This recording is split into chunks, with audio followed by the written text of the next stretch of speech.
Hi everyone, I'm Needlecraft Danny. This is flosstube number 128, and I'm here to show you the projects I stitched on during last week and what I'm planning to stitch on this week. And basically, both weeks are the same three projects. I'm off of work. I don't have to work for about 1.5 weeks, and during those 1.5 weeks, I already was at my parents'. I will now go on some kind of a vacation with a friend of mine, but probably only for about 2 or 3 nights. So yeah, those 2 weeks are kind of all over the place, and I'm not exactly sure about my stitching plans. So I decided to just use those 3 projects, stitch on those whenever I have the time, and I feel like it's the right moment for that right project. And yeah, that's basically what I did last week and what I'm going to do next week as well. And yeah, let's get started. I think because it's only 3 projects, this will be a kind of shorter video. So I try to talk a bit more about my projects, about things I normally wouldn't talk about, because I would feel like it takes too much space, and yeah, it's just too much talking and the video would get too long. But today, with only 3 projects, I think I might use that opportunity. So let's get started with Sleepy Hollow by Glen & Place. This project is normally my trouble stitching project, which means every time I leave the house and I feel like there might be the opportunity to stitch, I take this project with me and stitch on it whenever the opportunity arises. Last Monday, when I did my last video, I still had a late shift left to do that day, and that's the only time I stitched on this project. So let me show you a picture of what it looked like last time here.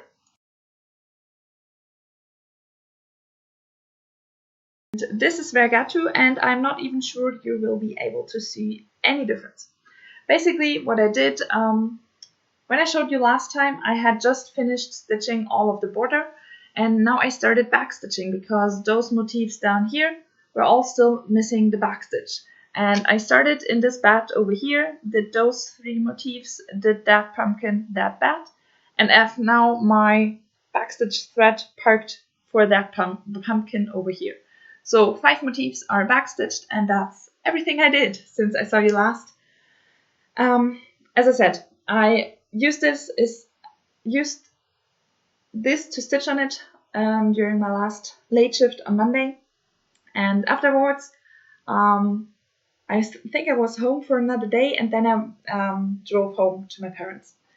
And while being at my parents, I can take up as much space as I want to. I leave my things out for the night. My parents don't like me doing that, but I still do it. So there's no need to use a very small project to stitch on, and I can stitch on the larger ones, for example, the full coverage pieces. So this one kind of took the back seat. I will take this one with me if that occasion with my friend happens, which is not yet sure.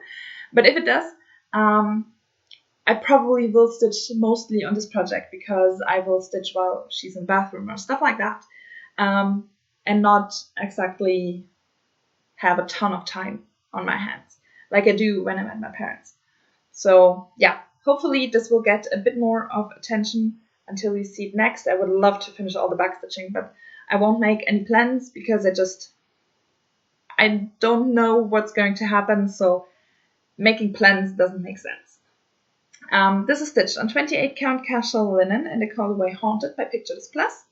I'm stitching 2/2 full crosses, and I'm stitching with the called for anchor colors. Basically, I'm stitching with all the called for materials. Also, the fabric is also the called for fabric. And I decided to stitch with anchor colors because it was charted in anchor. There is a conversion for DMC and one for Sullivan's USA on the chart, but you have 2 symbols with 1 DMC color, for example, just because it was charted in anchor, and DMC doesn't have that much of a color variety, and therefore you end up with the same color for 2 symbols. needleminders from Lenker Designs. And as I live in Germany, Anchor is sometimes easier to get in stores than DMC, so it made sense to go with the Anchor colors. While preparing to go on vacation, I wanted to take as little of floss as possible with me. So let me show you the materials list. So all of that is floss and Anchor floss. And I sorted through the list. Which colors do I still need? Which I don't need anymore? So for example, I finished all of the orange stitching. I have finished, I think, all of the brownish stitching in his jacket. I think I have finished the first of the blue colors in his trousers, stuff like that. So I started to sort all those threads out, and now all the threads I still need are in this box, which is very handy to take. I can just throw it in my project bag and take with me to work or wherever I go, and I don't have to worry about bringing the whole floss box anymore. Or in the beginning I had a little pouch just like that for some additional needles and my scissors. And while I was still working on the border, I just took the 3 orange colors for the pumpkin, the black, the white, and the gray for the outer border lines. And just threw those bobbins into that little pouch with the scissors, and it was super full. So I knew that when I move into the picture itself, I either had to decide on a few colors and take those with me when I go to work, or I just take another box. So I decided for another box. There are now all the colors in there I will need. And whenever I finish a color, I can then come home and throw the color out. So that will be pretty cool as well. And those are all the colors I'm already done with. So yeah, as you can see, 2 reds, which were only used, both of them I think for 4 stitches or something like that. So not really worth it to buy those. But I bought everything before I took a look at the chart, and yeah, I could have just subbed those for DMC. Not worth it. But now I have them. I basically have a bag full of Anchor colors all on bobbins, and I just throw them in there with all those others, and then we'll see what happens with those. Not sure yet. Probably use those for some other project sometime. Then I have, I think those are the 3 oranges I used for the pumpkins. And then additional 3 oranges or yellows for the big pumpkin, and especially for those flames around him. And then, as I said, some browns and tans that I used for the trousers. So those are all out. I don't need those anymore. So that's pretty cool. And yeah, can't wait to continue stitching, back stitching, and then move into that big picture. I think I first want to finish that tree because there's just not a whole lot left. And then I move into the man, finish that, then the horse, and then I do all the ground and tombstones and stuff like that. Really looking forward to getting more done on that. This one is another one. Oh, I think I lost my needle. Yeah, that's not good. Okay, I will search for that later on. This is another one I want to finish this year. So I have to get going. It does not look like there's a whole lot left, but I think it is more than I realize now. And even though it does not look like a whole lot's left, that still takes quite some time. I'm still worried about that needle, but I don't think I found it now. We'll see after the video. Okay, the next project I took is actually one I did stitch quite a bit on. And I think I stitched on it on Monday when I did my last video as well. So I'm talking about Colibri Mountains by Golden Kite. This one is the project I stitch on every Monday because it's my oldest full coverage piece, and it's also a golden kite. And on Mondays I stitch on golden kites and I stitch on my oldest full coverage piece. My 3 oldest full coverage pieces are all golden kites, so I'm good for a while. So let me show you a picture of what it looked like last time here.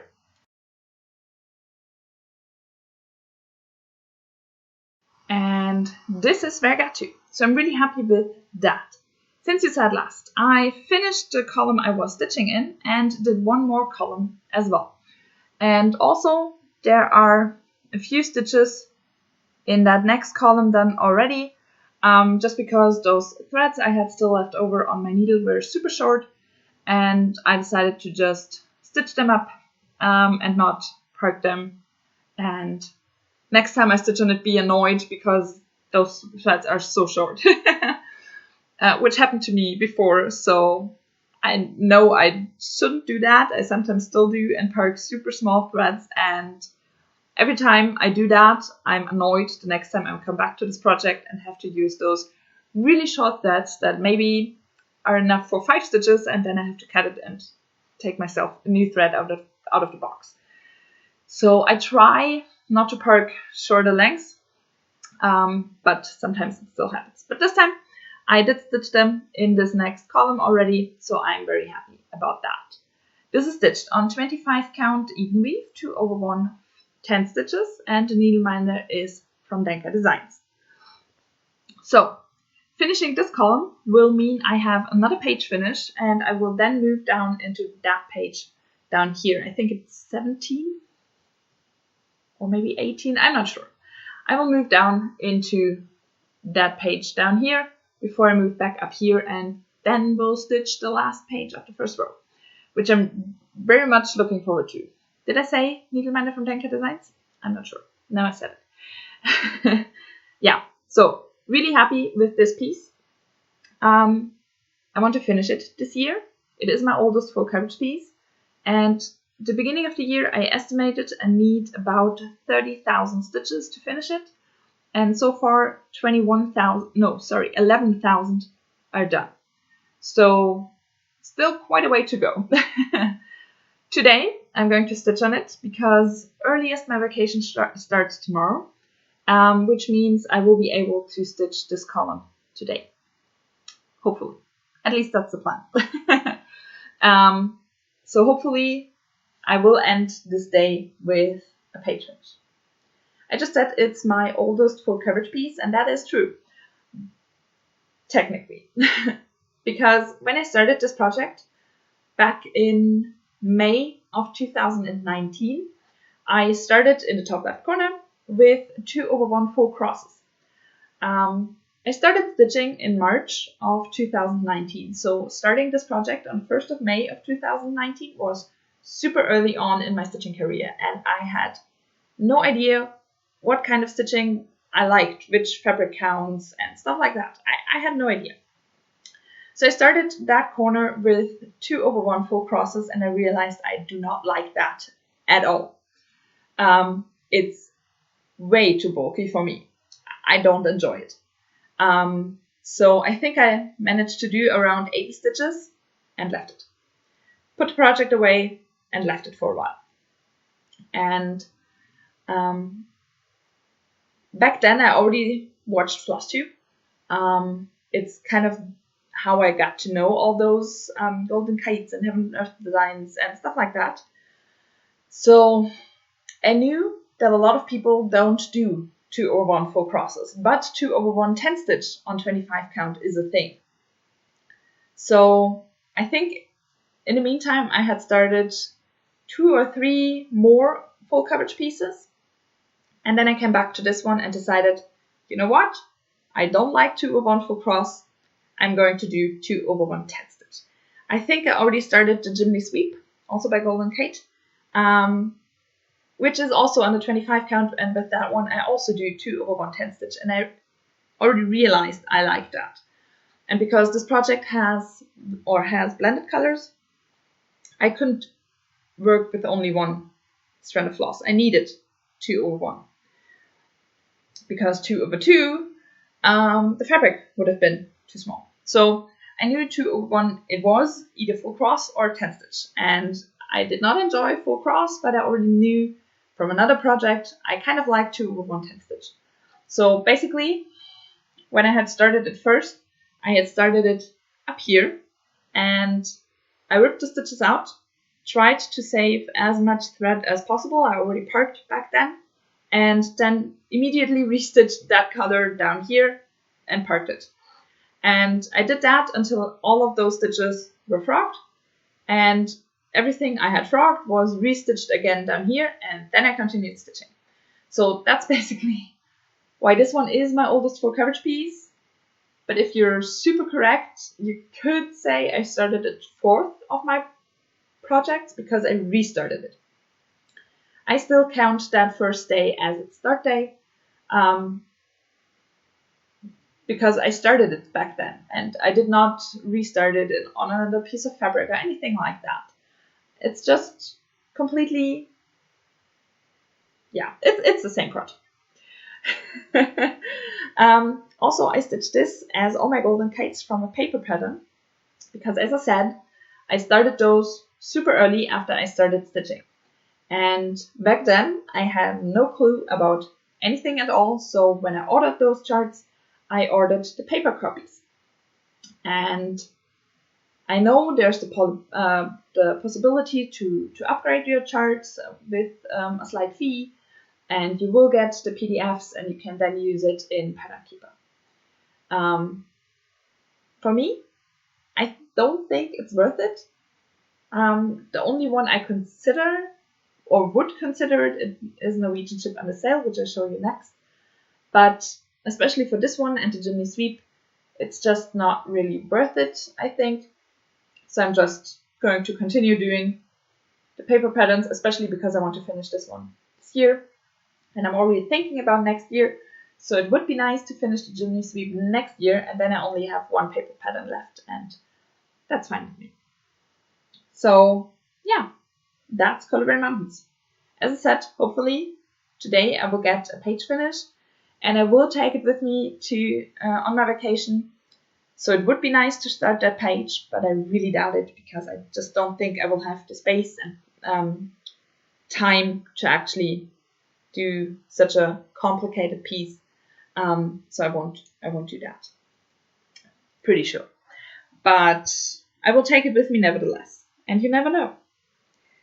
Okay, let's put that away, and then we talk about the last project I stitched on. And I think I managed to get up to about half an hour with just talking about 3 projects. That's kind of crazy, but well. Next project, last project, is Norwegian Ship under Sail. This is the small edition. It's also by Golden Kite. This is going to be the finished piece, and I'll show you a picture of what it looked like last time here.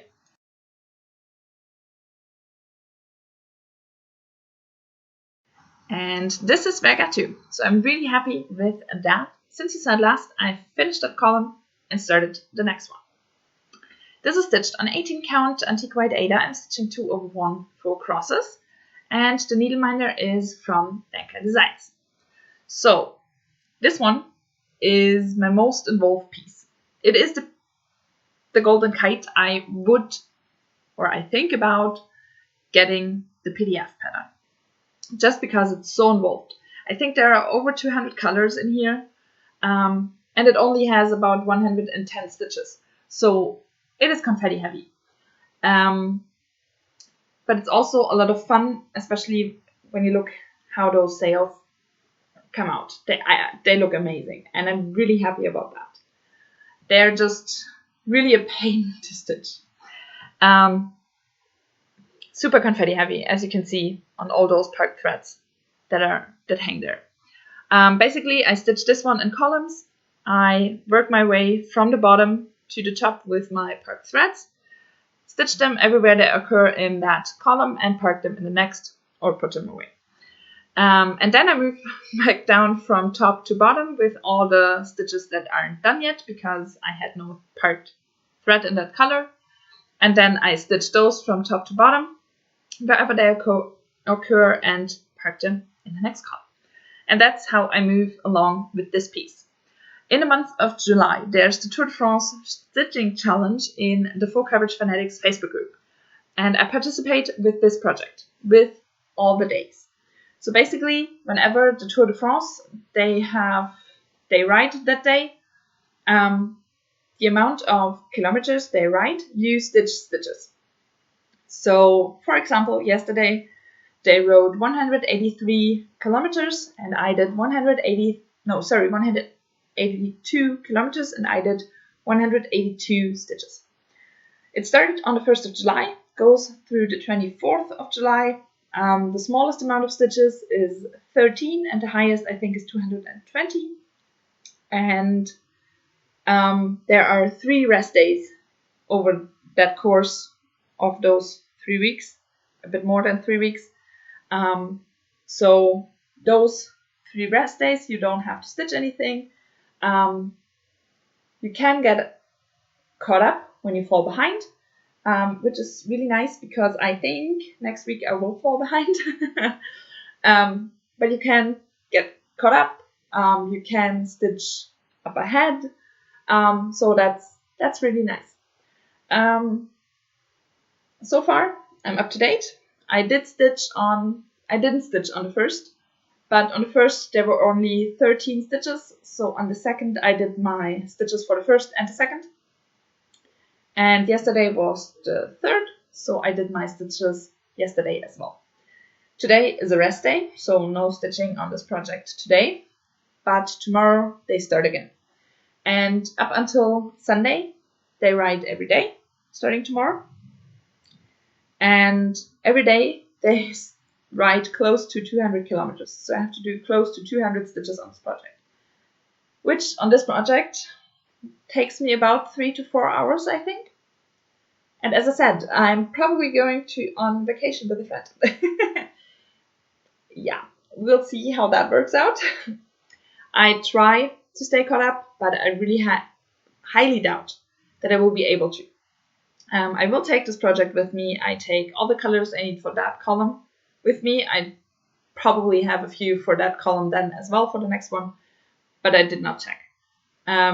So far, I only plan to take the colors I have already figured out and written out with me. So basically, I have a master set. I stitch all of my projects from a master set. And when I go on vacation, I decide which colors I need to take. And I have this box full of floss, which basically are all the colors needed in Colibri Mountains, the whole lot of them. And I checked the column I had started last time, that is now finished, and the column I'm now stitching on Norwegian Ship and a Sail, which colors I need for that, and picked those out as well, sorted them by number, and now I have nearly a full floss box with the colors I need for Colibri Mountains and Norwegian Ship and a Sail, at least until I have that column done. But the colors will be very similar in the next one, so I don't worry about that. But yeah, that's that. And of course I'm going to continue with the challenge. As I said, I'm not sure I will be able to stay caught up, but I try to get caught up when I fall behind as soon as possible. I really want to participate in the challenge because it means if I stitch everything, I will end up with a bit more than 3,300 stitches till the end of the challenge. And this project, I want to do 10,000 stitches this year. And so far, I have done 1,500. And 400 of those are already with the Tour de France challenge. So really need to get going on this challenge. Or on this project for this year. It is my most involved project. It is a paper pattern. It has a ton of colors. It's very confetti heavy. A lot of those colors are blended colors and not just solid ones. Stuff like that. So it's really complicated to stitch this project. I really enjoy it, and I especially enjoy how it looks after it's stitched. But it's involved and it takes a lot of time. So it was really hard, or is really hard every time I get back to it, to get into the groove with this project. And a lot of the times I only had 1 day rotations on this project, and that's just not enough. So with this challenge, I will get to, I think, close to 4,000 stitches done, because I already did a little bit of stitches before the challenge started. So close to halfway done with my year goal, which is very nice. And I think then I can continue maybe a bit more regularly on this one and get closer to my year-end goal. On this one, I also kind of keep track of the numbers the stitches I already did this year, because if I'm getting closer to the end of the year and this project is not yet done, I don't want to end up stitching this project for 3 weeks straight, just this project. Not going to happen. So I keep track of the number of stitches I have done and how many I still need to do. And with those stitches, so how many I still need to do, how long it will take me to stitch those if I only stitch 100 stitches every day. Because in the end, that is probably what's going to happen with this one.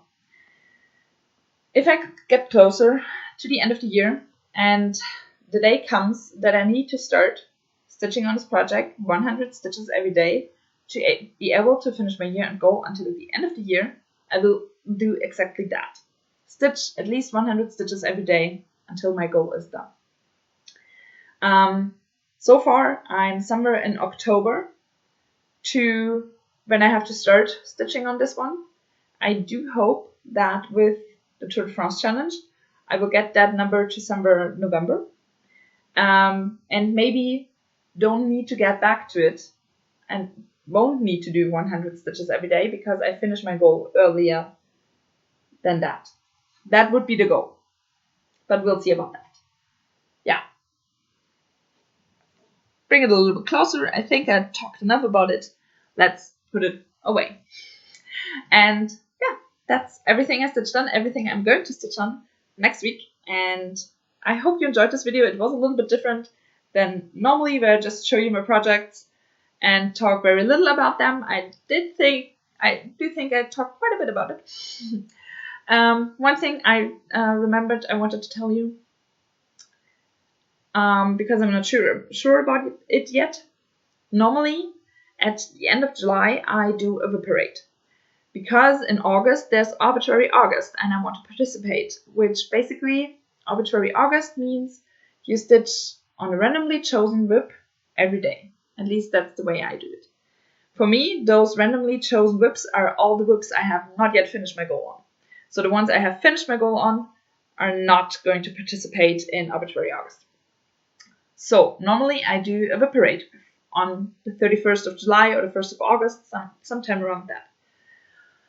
Because I want to kind of start from a clean slate and go through August with all the projects.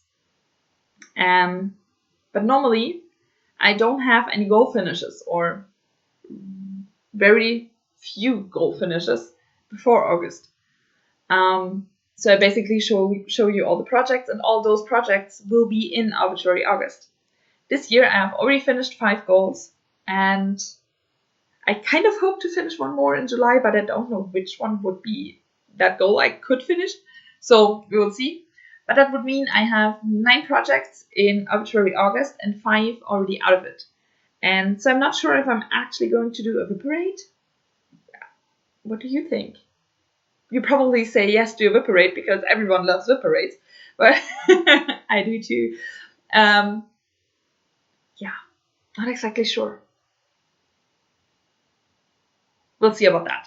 I'm just going to leave it at that for now.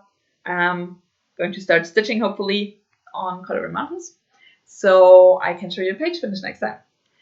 Okay, that's it. I hope you enjoyed, and I will see you next Monday. I should be back next Monday.